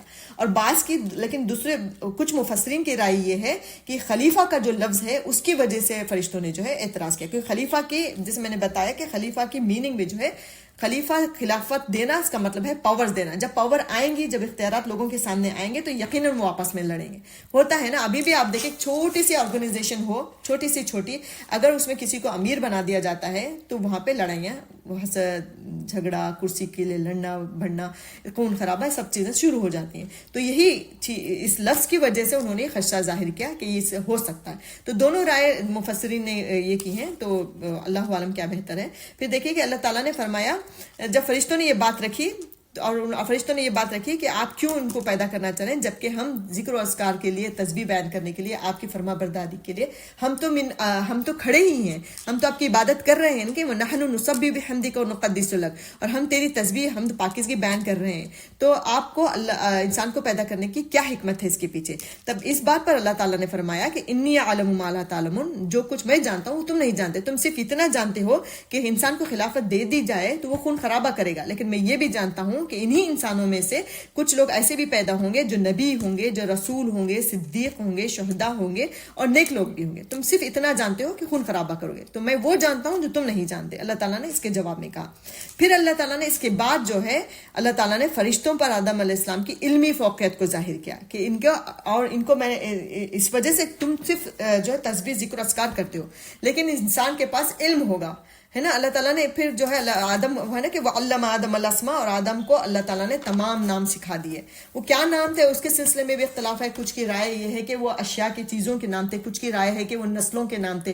جو بھی حضرت آدم علیہ السلام کی جنریشن میں پیدا ہونے والے بڑے اچھے برے جو لوگ ہیں، قیامت تک پیدا ہونے والے نسل ہیں، تو ان کے نام ہے. اور کچھ کی رائے ہے کہ وہ اشیاء کے نام ہے، چیزوں کے نام، جو روزمرہ انسان کی زندگیوں میں کام آنے والی چیزیں ہیں اس کے نام ہے. تو زیادہ بہتر رائے یہ اشیاء والی ہے، کیونکہ اسی سے جو ہے انسان کی زندگی جو ہے وہ منحصر ہے انہی چیزوں پر، رائٹ. اب ہم گھریلو عورتیں جیسے کوکر ہے، رائس کوکر ہے، وہ اگر نام ہی نہیں پتا تو اس کا یوز کیسے پتا چلے گا، اس کو انوینٹ کیسے آپ کریں گے، رائٹ. تو یہ تمام چیزوں کا علم اللہ تعالیٰ نے دے دیا. پلین ہے، ٹرین ہے، تمام چیز، جتنی بھی ضروریات کی چیزیں قیامت تک انسان کے ضرورت کی چیزیں ہوں گی، ان تمام چیزوں کا علم اللہ تعالیٰ نے دے دیا. نام دے دیا، مطلب نام کا مطلب ہے کہ اس کا علم کہ یہ چیز میری ضرورت کی ہے. دیکھیں دنیا جیسے جیسے آگے بڑھتی رہی، پہلے لوگ جو ہے لکڑیوں میں پکا کر کھاتے تھے، پھر اللہ تعالیٰ نے ان کے ذہن میں ڈالا کہ اس طرح سے گیس بناؤ، اسٹوو بناؤ، پھر جو ہے اس میں وہ کرو، یہ کرو. تو ایسے آگے بڑھتی گئی. لوگ اونٹوں پہ، گھوڑوں پہ سفر کرتے تھے. پھر اللہ تعالیٰ نے انسان کے دماغ میں ڈالا کہ نہیں، اب جو ہے کم وقت میں لمبا سفر کرنے کے لیے پلین بنا دی، ٹرین بنا دی. تو یہ تمام چیزوں کا علم اللہ تعالیٰ نے حضرت آدم علیہ السلام کے میں ڈال دیا تھا. تو وہی علم جو ہے وقت کے ساتھ ساتھ انسانوں کے اندر ٹرانسفر ہوتا جا رہا ہے. انسان اسی کو علم کے تحت جو ہے وہ جو ہے انوینٹ کرتے جا رہے ہیں. جیسے کہ ہوتا ہے نا کہ ہم بھی بولتے ہیں کہ باپ کی ذہانت آ گئی، باپ کی کوالٹی آ گئی، ماں کی کامچوری آ گئی، ماں کی کاہلی آ گئی. اس طرح بولتے ہیں نا کہ ماں باپ کی چیزیں ہی جو ہے بچوں میں آگے جنریشن میں ٹرانسفر ہوتی چلی جاتی ہیں. تو اس طرح حضرت آدم علیہ السلام کے اندر اللہ تعالیٰ نے پوری دنیا کا علم، جو کچھ آخرت لاسٹ ڈے تک انوینٹ ہوں گی چیزیں، چاہے وہ گھریلو زندگی کی ہوں، چاہے وہ سائنس کی سے تعلق ہو، چاہے میڈیکل ٹولز ہوں، کچھ بھی ہو، سفر کی ہو، ہر چیز اللہ تعالیٰ نے ان کے اندر ودیت کر دی. اس کے نام سکھا دیے، اس کا یوز بتا دیا، اس کو بنانے کا طریقہ بتا دیا، سب کچھ بتا دیا. اب انسان جو ہے وہ جیسے جیسے زمانے کے حساب سے اس کو انوینٹ کرتا چلا جا رہا ہے. تو یہ ہے. پھر دیکھیے کہ پھر جب اللہ تعالیٰ نے یہ فرشتوں اور اللہ رب العزت کا کنورزیشن چل رہا ہے کہ اللہ تعالیٰ نے ان کو بتایا کہ یہ علم کی وجہ سے جو ہے علم کے یہ میں نے ان کو علم دیا. پھر اللہ تعالیٰ نے بتایا کہ اس کی وجہ سے اب تمہیں جو ہے ان کے آگے سجدہ کرنا پڑے گا. پھر اللہ تعالیٰ نے ثم عرضهم علی الملائکۃ فقال انبئونی باسماء هؤلاء ان کنتم صادقین. پھر ان چیزوں کو فرشتوں کے سامنے پیش کیا اور فرمایا اگر تم سچے ہو تو ان چیزوں کے نام بتاؤ. انہوں نے پوچھا نا اللہ تعالیٰ سے حکمت پوچھی. تو یہ پورے اختیارات، اتنا علم دینے کے بعد اللہ تعالیٰ دیکھنا چاہتا جاتا تھا کہ کون بندے میرے بندگی کرتے ہیں اور کون جو ہے میری نافرمانی کرتے ہیں. تو اس ٹیسٹ کے لیے، اس بندگی کے لیے اللہ تعالیٰ نے دنیا بنائی اور انسان کو دنیا میں بھیجا اور انبیاء کو بھی بھیج دیا. کہ جسے میں نے بتایا پہلے، میں نے ایک پوائنٹ چھوڑ دیا کہ اللہ تعالیٰ نے انسان کی بقا کے لیے جتنی چیزیں ضروری ہیں، کھانے پینے، لباس، تمام چیزیں پیدا کر دی. اسی طرح اس کی روح کی بقا کے لیے کہ اس کی بندگی کس طرح کرے. اب کیسی بندگی کس کو کہتے ہیں وہ تو میں نے بتا دیا. بندگی کا طریقہ کیا ہونا چاہیے وہ بتانے کے لیے اللہ تعالیٰ نے انبیاء اور رسول کو بھیجا. رائٹ، تو یہ تمام چیزیں آ گئی. اس کے بعد ہمارے پاس کوئی جواز نہیں رہتا کہ اللہ تعالیٰ تیری بات ہمارے تک نہیں پہنچی تھی، یہ ہمیں نہیں معلوم تھا. کیونکہ اب بعض لوگ ہوتے ہیں جن تک بات نہیں پہنچتی کہ کیسے مطلب قرآن کا علم نہیں پہنچا. اب ان کا کیا سوال ہے کہ حضرت آدم علیہ السلام کی آپ ایگزامپل، حضرت ابراہیم علیہ السلام کی ایگزامپل لے لیں. حضرت ابراہیم علیہ السلام کا کیا تھا؟ وہ بھی ایک بت پرست کے گھر میں پیدا ہوئے تھے. چاروں طرف بت پرستی تھی، پورے خاندان میں بت پرستی تھی. باپ دادا سے لے کے پورے ان کے جتنے بھی آبا و اجداد تھے انہوں نے بتوں کو تراشا، ان کو پوجا کی، اور محلہ، گھر، ان کی سوسائٹی، ہر چیز بت پرستی تھی. لیکن انہوں نے وہاں پہ اپنا کیا دماغ کا استعمال کیا. انہوں نے سوچا، انہوں نے اپنے دماغ کو سوچنے پہ مجبور کیا کہ یہ بت ہمیں کیا دیں گے، خود اپنے اوپر سے مکھی نہیں لا سکتے ہیں نا. تو انہوں نے اپنے ذہن کا استعمال کیا. تو یہ ذہانت بھی اللہ تعالیٰ نے ہمیں دے رکھی ہے. تو ہمیں بھی دیکھنا ہے کہ جس رواجوں میں ہم چل رہے ہیں وہ رواج یا وہ طریقہ زندگی کیا ہمارے دین سے میل کھاتا ہے، میچ کرتا ہے. تو یہ اگر آپ کے پاس علم ہی نہیں ہے تو لیکن عقل تو دیا ہے اللہ تعالیٰ نے، تو اسی طرح جو ہے بندہ علم تک پہنچتا ہے. تو حضرت ابراہیم علیہ السلام نے اتنا سوچا، اتنا غور و فکر کیا کہ وہ چاند گئے، کبھی انہوں سورج کو اپنا خدا مانا، کبھی ستاروں کو خدا مانا، پھر کرتے کرتے کرتے وہ اصل خدا تک پہنچ گئے. رائٹ، تو یہ بھی ناممکن ہے. تو یہ بھی ایگزامپل ہمیں نبی سے مل جاتی ہے، ایک نبی کی زندگی سے مل جاتی ہے کہ اگر آپ اندھیرے میں بھی ہو کہیں جہاں پہ آپ کے ارد گرد جو ہے بے شمار بدعات ہو رہی ہوں، رسم و رواج ہو، ننگا پن ہو، آپ یہ جواز دے ہی نہیں سکتے اللہ کے پاس کہ میرے تک علم پہنچانے، کیونکہ اللہ تعالیٰ نے آپ کو عقل دیا ہے. عقل کی وجہ سے دیکھیں شعور جو ہے وہ جانوروں میں بھی ہے. جانور کو، بلی کو پتا ہے کہ یہ دودھ ہے مجھے پینا ہے نا، اور گائے کو اور بکری کو پتا ہے کہ یہ چارہ ہے، یہ میری کھانے کی چیز ہے نا. شیر کو پتا ہے کہ ہرن میرا غذا ہے. رائٹ، تو شعور ان کے پاس بھی ہے، شعور ہمارے پاس بھی ہے. لیکن عقل جو چیز جو ڈفرینٹ ہے ہمارے اور ان کے درمیان وہ عقل ہے کہ ہمارے پاس اللہ تعالیٰ نے عقل دی. ہمیں پتہ ہے، ہمیں ایک درجہ آگے اللہ تعالیٰ اسی وجہ سے اشرف المخلوقات ہمیں بتایا نا. تو اپنے ارد گرد کے ماحول سے جنگ کرنا، اسے لڑنا، اس کے اوپر غور و فکر کرتے رہنا، اس کی تعلیم قرآن دیتا ہے. اسی کی تعلیم جو ہے انبیاء اور رسول کے واقعات سے ہمیں ملتی ہے کہ ہر وقت جو ہے ہم اپنے ارد گرد کے ماحول پہ نظر رکھیں، غور و فکر کریں، ہے نا. کچھ بھی ٹرینڈ چل گیا بس اس کے اوپر اس کے رنگ میں رنگ جانا، یہ ہم انسانوں کے اوپر زیب نہیں دیتا. کیونکہ اللہ تعالیٰ نے اتنے انبیاء کے یہ بھی بتایا، ہمیں عقل و شعور دیا، ذہن دیا، سوچنے سمجھنے کی صلاحیت اللہ تعالیٰ نے عطا کی. پھر دیکھیں آگے اللہ تعالیٰ نے فرمایا کہ قالوا سبحانک لا علم لنا الا ما علمتنا انک انت العلیم الحکیم. فرشتوں نے کہا اے اللہ تیری ذات پاک ہے، ہمیں تو صرف اتنا علم ہے جتنا تم نے ہمیں سکھایا. جب اللہ تعالیٰ نے ان چیزوں کو، جو بھی دنیا میں ایجاد ہونے والی چیزیں ہیں، ان چیزوں کو تمام رکھ کر جب فرشتوں کے سامنے پوچھا کہ بتاؤ تم اس کے نام، تو انہوں نے نہیں بتایا. پھر اللہ تعالیٰ نے حضرت آدم کو بلایا اور آدم سے پوچھا تو انہوں نے کھٹاکھٹ جو ہے سارے چیزوں کے نام بتا دیے، اس کا یوز بتا دیا، اس کا سب کچھ بتا دیا.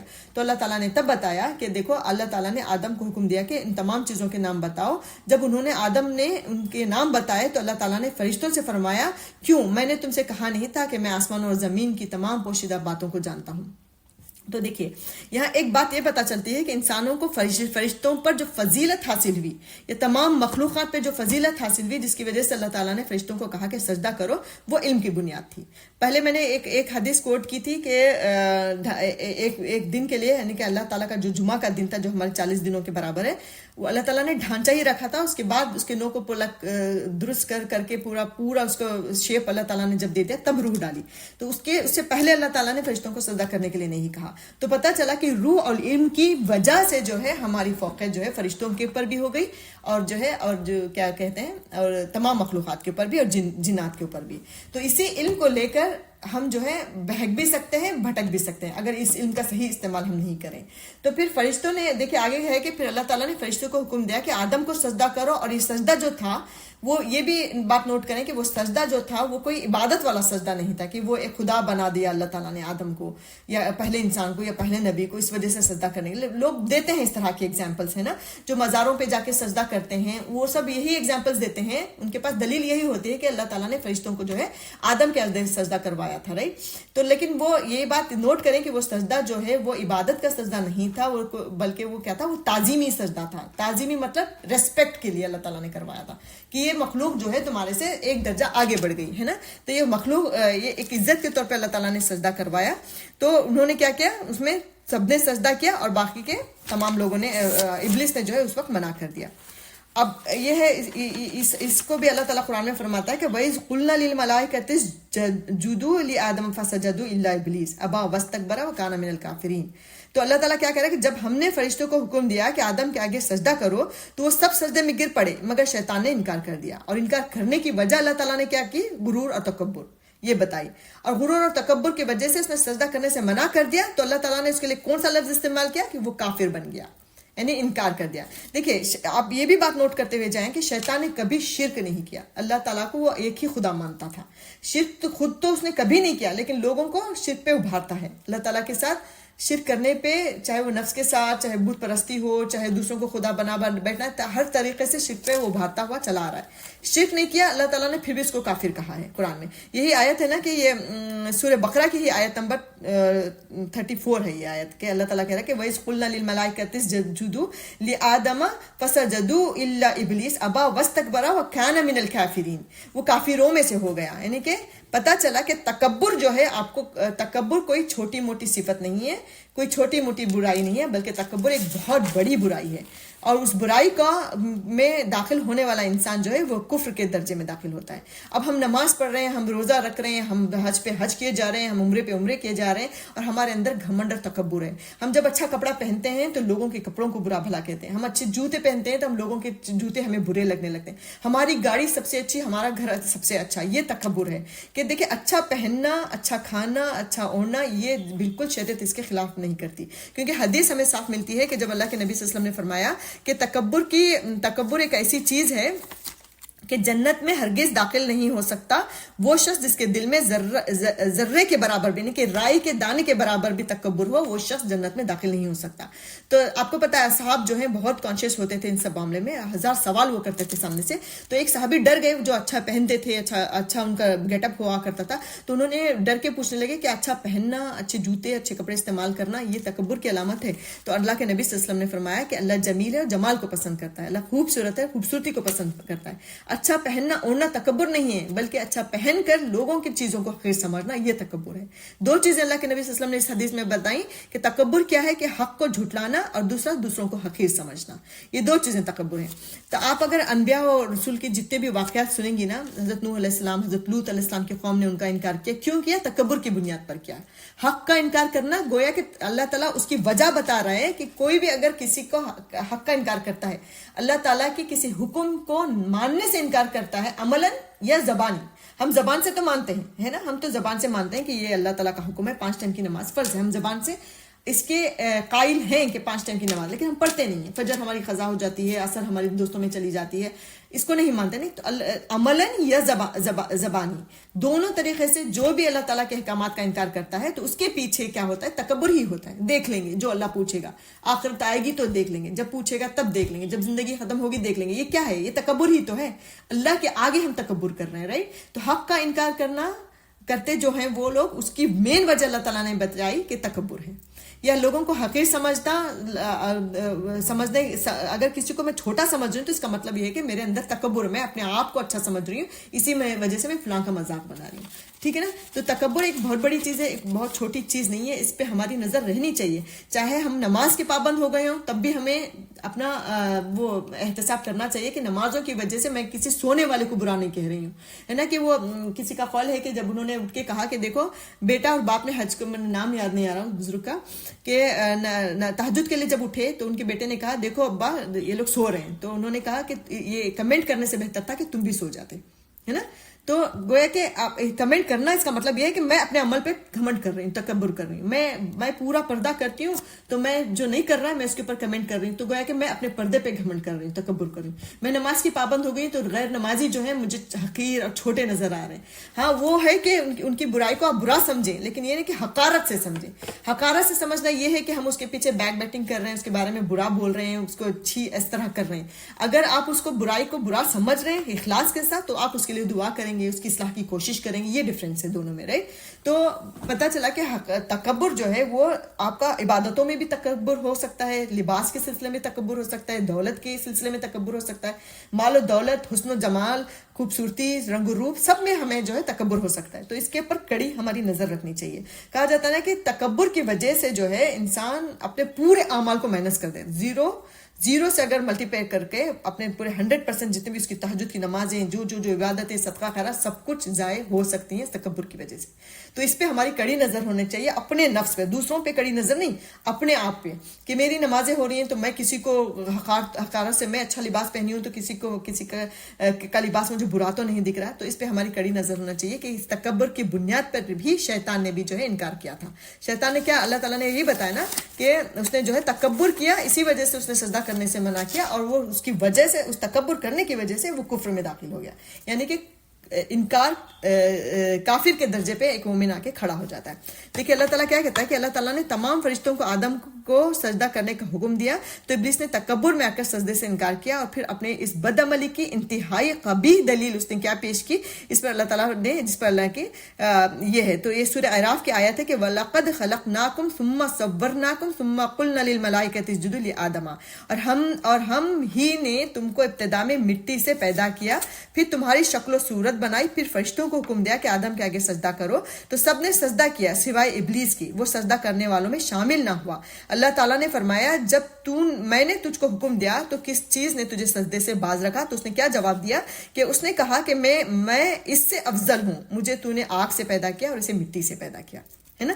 تو اس کا مطلب یہ ہے کہ اس نے اپنا اور آدم کا موازنہ کیا، یعنی کمپیئر کیا اس نے اپنے آپ کو اور آدم کو۔ کہیں بھی بیٹھ کر آپ کو کمپیریزن کر رہے ہیں، آپ سمجھے کہ وہاں پہ آپ کے یہاں تکبر سٹارٹ ہو رہا ہے کہ میرے کیسے ہے، میں کیسی نماز ادا کرتی ہوں، وہ فلاں کیسی کر رہی ہے، اس کے کپڑے کیسے ہیں، میرے کپڑے کیسے، میرے گھر کا سامان، اس کے گھر کا سامان، وہ پتہ نہیں کون سے اسٹور سے لاتی ہے، وہ برانڈیڈ استعمال کرتی ہے۔ جہاں پہ یہ کمپیریزن شروع ہوا تو آپ سمجھے کہ وہاں پہ آپ کے یہاں تکبر پنپنا شروع ہو گیا۔ تو وہیں پہ کوشش کریں کہ وہیں پہ اس چیز کو، اس کو جڑ سے ختم کرنے کی۔ یہ تبھی ہو سکتا ہے جب ہم اپنے اوپر زیادہ نظر رکھیں بجائے دوسروں کے، رہے اپنے اوپر نظر رکھیں کہ میرا آج کا عمل کیا رہا۔ تو یہ اس نے کیا کیا، شیطان نے کمپیئر کیا اپنے آپ کو اور حضرت آدم علیہ السلام کو۔ آدم تو مٹی سے بنے ہیں، میں تو آگ سے بنا ہوں، مٹی تو ایک حقیر سی چیز ہے، چھوٹی سی چیز ہے، اور میں تو ایک آگ جلانے والی چیز ہوں۔ تو اس طرح اس نے کمپیئر کیا نا کہ قیاس اس نے کیا، حالانکہ اگر ویسا دیکھا جائے تو آگ ایک خراب چیز ہے، ایک مٹی میں جو ہے، مٹی ایک اچھی چیز ہے نا، لیکن اس نے قیاس کیا۔ کہا جاتا ہے کہ روایتوں میں آتا ہے کہ یہ پہلا قیاس تھا شیطان کا۔ یہ قیاس کس کو کہتے ہیں کہ میں سوچا اس نے کہ ہاں یہ میری چیز بڑی ہے اور اس کی چیز چھوٹی ہے، حالانکہ وہ غلط قیاس تھا اس کا۔ جبکہ اللہ تعالیٰ نے انسان کو ایک نص موجود تھی کہ اللہ تعالیٰ نے صاف قرآن میں بار بار کہا کہ انسان جو ہے اشرف المخلوقات ہے، انسان کو ہم نے یہ فضیلت دی، علم دیا، عقل دیا، شعور دیا۔ اس کے باوجود اس نے گھمنڈ کیا اور تکبر کیا اور اپنے آپ کو کمپیئر کیا اور جو ہے تکبر کیا اور جو کفر میں داخل ہو گیا۔ تو اس طرح تو ابلیس اس لعنت کے اس لیے لعنت کا مستحق ہوا، اس کے طرز عمل میں آدم علیہ السلام کی تحقیر تھی اور اپنے آپ کے لیے فخر اور گھمنڈ تھا۔ تو اللہ تعالیٰ کی مخالفت اس نے کی جبکہ آدم کا نام لے کر سجدہ کرنے کا حکم دیا گیا تھا۔ پھر اس نے جو عذر پیش کیا وہ بھی بالکل بیکار تھا، جس میں نے بتایا کہ میں آگ سے پیدا ہوا ہوں اور یہ آدم جو ہے وہ مٹی سے پیدا ہوئے ہیں۔ تو اس طرح جو ہے اللہ تعالیٰ کی اس نے نافرمانی کی، یعنی تکبر کی صفت کی وجہ سے اس نے جو ہزاروں سال کی عبادت کو اس نے ضائع کر دیا۔ آپ کو پتا ہے نا کہ ابلیس جو ہے وہ کون تھا، وہ جنات، موسٹلی سب کو پتا ہی ہوگا، پھر بھی میں ایک بات ریپیٹ کر دیتی ہوں، جس کو نہیں پتا ہو اس کو معلوم ہو جائے گا کہ ابلیس جو ہے نا، کیونکہ بعض لوگ سمجھتے ہیں کہ یہ جو سجدہ کرنے کا حکم دیا اور نہیں مانا وہ فرشتوں میں سے ہی تھا، وہ فرشتہ نہیں تھا بلکہ وہ ابلیس تھا، اور ابلیس جو ہے وہ جنات ہوتے ہیں۔ ابلیسوں کا جیسے آدم علیہ السلام ہمارے بابا آدم ہیں، پورے انسانیت کے باپ ہیں انسانوں کے، تو اسی طرح جو ہے ابلیس جو ہے وہ جنات کا باپ تھا. تو اللہ تعالیٰ وہ اپنی اتنی عبادت کرتا تھا، اللہ رب العزت کی اتنی عبادت کرتا تھا کہ اپنی عبادت اور پرہیزگاری کی وجہ سے وہ فرشتوں کی صف میں اس کا شمار کیا جاتا تھا. لیکن صرف ایک تکبر کی وجہ سے اتنے ہزاروں سال کی عبادت کو اس نے ضائع کیا، اللہ تعالیٰ نے اس کو لعنت زدہ کہہ کر اس کو جو ہے زمین پہ بھیج دیا. اب دیکھیے آگے کہ جب اس نے منع کیا اللہ رب العزت سے اور کہ میں سجدہ نہیں کروں گا، تو اللہ تعالیٰ نے اس کے اوپر لعنت برسائی. تو اس نے کیا وہاں پہ کھڑے ہو کر الٹا چیلنج کر دیا. تو یہ فرق ہے آدم علیہ السلام اور شیطان میں، جنات اور آگ سے بنی ہوئی چیز اور مٹی سے بنے ہوئے ہم انسانوں میں. کہ ہمیں آدم علیہ السلام کی اس اسٹوری سے ایک سبق یہ ملتا ہے کہ انہوں نے غلطی کی شیطان کی بات مان کر، لیکن فوراً اس کا انہوں نے اعتراف کیا، مانا کہ میں نے غلطی کی، اور جو ہے معافی مانگی اللہ تعالیٰ سے اور دوبارہ نہ کرنے کا عہد کیا. اور شیطان نے کیا کیا؟ شیطان نے وہاں پہ نافرمانی کی، تکبر کی بنیاد پر، کسی بھی بنیاد پر کی کہ نافرمانی کی، اللہ تعالیٰ کو اس نے صاف انکار کیا کہ میں نہیں کروں گا، اور پھر جمع رہا، ڈٹا رہا. نہ صرف ڈٹا رہا بلکہ الٹا اس نے اللہ تعالیٰ سے چیلنج کیا کہ آپ مجھے مہلت دو کہ میں جن بندوں کی وجہ سے، جس مخلوق کی وجہ سے آپ نے مجھے کہا کہ ان کو سجدہ کرو، تو اس مخلوق کو میں تیرے راستے سے بھٹکا کر چھوڑوں گا، اس مخلوق کو میں آپ کے راستے سے ہٹا کر چھوڑوں گا. تو اس نے کیا دیکھیں سورہ بنی اسرائیل کی آیت ہے کہ اور جب ہم نے فرشتوں سے کہا کہ آدم کو سجدہ کرو تو سب نے سجدہ کیا مگر ابلیس نے نہ کیا. کہنے لگا بھلا میں ایسے شخص کو سجدہ کروں جسے تو نے مٹی سے پیدا کیا. یعنی گھمنڈ اور تکبر سے، تن سے اس نے کہنے لگا کہ دیکھ تو یہی وہ ہے جسے تو نے مجھ پر فضیلت دی. اگر تو مجھ کو قیامت کے دن تک مہلت دے گا، ٹائم دے گا، تو میں تھوڑے سے انسانوں کے علاوہ تمام انسانیت کی اولاد کی جڑ کاٹتا رہوں گا. اللہ تعالیٰ نے فرمایا یہاں سے چلا جا، جو شخص ان میں سے تیری پیروی کرے گا، تجھ کو فالو کرے گا، تیری بات کو مانے گا، میں ان سب کو تیرے سمیت جہنم میں ڈھکیل دوں گا. اور تو ان میں سے جس کو بہکا سکے اپنی آواز سے بہکاتا رہے، اور ان پر اپنے سواروں اور پیادوں کو چڑھا کر لاتا رہے، اور ان کی مال اور اولاد میں شریک ہوتا رہے، اور ان سے وعدہ کرتا رہے. اور شیطان ان سے جو وعدے کرتا ہے سب دھوکا ہے. جو میرے مخلص بندے ہیں، جو نیک بندے، ان پر تیرا کچھ زور نہیں ہوگا. اور اے پیغمبر تمہارا پروردگار کارسازی کے لیے کافی ہے. تو دیکھیے کہ اللہ تعالیٰ یہاں پہ وہ شیطان اور اللہ تعالیٰ کے درمیان جو کنورزیشن ہوا اس ٹائم، وہ اللہ تعالیٰ اس سورہ میں بیان فرما رہا ہے کہ کس طرح شیطان نے جو ہے اللہ تعالیٰ سے چیلنج کیا اور وقت مانگا، اور اللہ تعالیٰ نے بھی دے دیا وہ وقت، ہے نا. اور کیا کہہ کر دیا کہ ٹھیک ہے، شیطان نے کیا کہا کہ کچھ لوگوں کے یعنی کم تعداد ایسی ہوگی جو میری بات نہیں مانے گی، اور زیادہ تعداد ایسی ہوگی جو مجھے فالو کرے گی، ہے نا. صاف کلیئر یہاں پہ ہمیں قرآن بتا رہا ہے کہ شیطان ہے، ایک شیطان نام کی چیز ہے جو ہر انسان کے پیدائش کے ساتھ اس کے ساتھ لگا ہوا ہے. حدیث میں آتا ہے کہ اللہ تعالیٰ نے فرمایا، اللہ کے نبی صلی اللہ علیہ وسلم نے فرمایا شیطان تمہاری رگوں میں خون کی طرح دوڑتا ہے نا، خون کی طرح دوڑتا ہے. یعنی ہم کتنا بھی بچنے کی کوشش کریں وہ ہمارے پر اٹیک ضرور کرے گا، لیکن بولتے کہ وہ نہ ہمت ہارے گا، نہ اپنے ہتھیار ڈالے گا مرتے دم تک. جب تک کہ ہماری روح ہمارے جسم سے نہ نکل جائے تب تک وہ ہمت نہیں ہارتا. تو اسی طرح جب ہمیں پتا چل گیا کہ اتنا طاقتور شخصیت، ایک پرسنالٹی ہمارے پیچھے ہے ہمیں برائیوں کی طرف لے جانے والی، اور اللہ تعالیٰ نے بھی وعدہ کر دیا کہ جو تیری بات نہیں مانے گا میں اس کو جنت عطا کروں گا، جو تجھے فالو کرے گا ہم اس کو جہنم میں داخل کریں گے. تو یہ کلیئر کٹ ہم نے قرآن کی آیت پڑھ لی. تو اب ہمارا رول کیا ہونا چاہیے کہ ہر وقت ہماری نظر ہونی چاہیے کہ شیطان میرے پر کس طرح حملہ کرے، کبھی کلچر کے طور پہ، کبھی ٹریڈیشنز کے طور پہ، کبھی فیشن کے نام پہ، کبھی بچوں کی محبت میں، کبھی شوہر کی محبت میں، کبھی جو ہے ساس و سسر یا ماں باپ کے رسم و رواج کے اس میں، کہیں نہ کہیں سے شیطان آتا ہی رہے گا، وہ تھکے گا نہیں. اور یہ بات بھی یاد رکھیے کہ شیطان کا ایکسپیرینس بہت بڑا ہے. شیطان کا ایکسپیرینس ہے آدم کو جنت سے نکلوانے کا. شیطان کا نکلوانے کا تو نہیں، وہ تو اللہ تعالیٰ کا ہی پلان تھا. آدم کو بہکایا تو اس نے، بہک تو گئے شیطان. تو حضرت آدم پہلے انسان، پہلے نبی کو بہکانے کا اس کے پاس ایکسپیرینس ہے، ایک سرٹیفکیٹ ہے گویا کہ اس کے پاس، ہے نا، کہ وہ بہکا سکتا ہے. حضرت آدم کو بہکایا. 150 انبیاء کے بارے میں ہم نے پڑھا کہ 150 انبیاء دنیا میں آئے، ان سب کو اس نے جو ہے اپنے تجربے کیے، ان سب کی قوموں کو اس نے بہکایا، ان کے خلاف کیا. اور خود نبی کریم صلی اللہ علیہ وسلم کے زمانے میں دیکھے کہ کتنے لوگوں کو اس نے ان کے خلاف کیا. اور آج تک نبی صلی اللہ علیہ وسلم کے بعد 1400 سال تک بھی آج بھی ہم دیکھیں گے کہ کیسا انسانوں سے وہ کیا کیا کام، کس درجہ جہالت کے کام لوگوں سے کرواتا ہے. چاہے وہ زنا لے لو، چاہے وہ قتل و غارت گیری لے لو، چاہے ماں باپ کی نافرمانی، چاہے اللہ کی نافرمانی، لوٹ مار گھسوٹ، ہر میدان میں آپ دیکھیں کہ وہ کرتا ہی چلا جا رہا ہے, کام اس کا جاری ہے, وہ تھکتا نہیں ہے, اس کے پاس بڑے بڑے تجربے اس کے پاس موجود ہے, ایکسپیرینس بولتے نا کہ اس کے پاس بڑے بڑے لوگوں کو بہکانے کا ایکسپیرینس اس کے پاس موجود ہے. حضرت یونس علیہ السلام اپنی قوم کو چھوڑ کر چلے گئے تھے نا, وہ سب شیطان کے بہکاوے میں. تو دیکھیں انبیاء کے لیے بھی یہ بات یاد رکھیں کہ وہ انسان ہی تھے, ان سے خطائیں ہوئی ہیں, ان سے غلطیاں ہوئی ہیں. ایسا نہیں کہا جا سکتا کہ ان سے غلطی, ہاں یہ کہ ان سے کبیرہ گناہ نہیں ہو سکتے, وہ معصوم ہے اس سلسلے میں, ہے نا. وہ کبیرہ گناہ انہوں نے نہیں کیا, لیکن خطائیں چھوٹی موٹی ہر نبی سے تھوڑی بہت ہوئی ہیں. تو پتہ چلا کہ شیطان جو ہے وہ بہت طاقتور ہے, بہت مطلب وہ جس چیلنج کو لے کر وہ اترا ہے, وہ اس چیلنج میں تھوڑا بھی رتی برابر بھی 1% بھی اس کے اندر کمزوری نہیں آئی ہے. تو اس بات کو ذہن میں رکھیں گے تو ہمیں اس سے بچنے میں جو ہے ہمیں آسانی ہوگی, نا کہ ہم نے جان لیا کہ ہاں شیطان ہے لیکن ہم کچھ کر نہیں رہے. یہ نہیں ہونا چاہیے, بلکہ ہمیں کانشیس رہنا ہے کہ شیطان, یہ میرے اندر برا خیال آ رہا ہے تو گویا کہ یہ شیطان میرے پر ڈال رہا ہے. فوراً استغفار پڑھیں, فوراً درود شریف کا ورد کریں, اللہ تعالیٰ سے دعا کریں, اللہ مجھے شیطان سے بچا. ہماری بس کی بالکل بات نہیں کہ ہم شیطان سے بچ سکیں جب تک کہ اللہ کی مدد نہ ہو. اور اللہ تعالیٰ مدد اسی وقت کرے گا جب ہم خود چاہیں گے, اللہ تعالیٰ سے دعا کریں گے, اللہ تعالیٰ سے استغفار کریں گے, شیطان سے بچنے کے ٹولز نکالیں گے, ٹپس جانیں گے, تبھی ہمارے سے ہو سکے گا, ہے نا. تو یہ یہاں تک کا کنورزیشن ہے. انشاءاللہ میں یہاں پہ سٹاپ کرتی ہوں, آگے کنٹینیو انشاءاللہ نیکسٹ کریں گے.